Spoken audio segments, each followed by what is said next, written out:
Hello juniors, and welcome back to Computer Systems and Programming. For this video, we'll be going over the Python.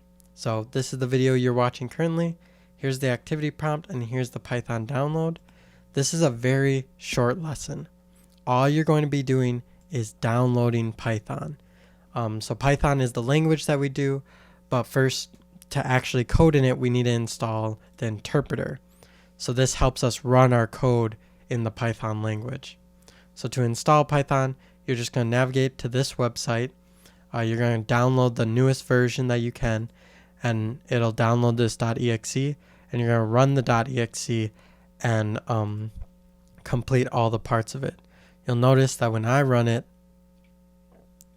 it's asking me if I want to upgrade it, but that's because I already have Python installed.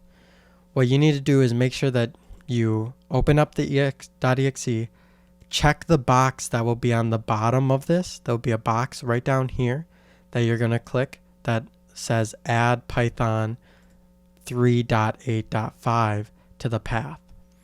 Then you'll click install now, and you'll just click through everything until the installation is finished and click close. So that's all you have to do for this video. Just download Python and get it ready so that we can start coding. Alright juniors, I will see you later.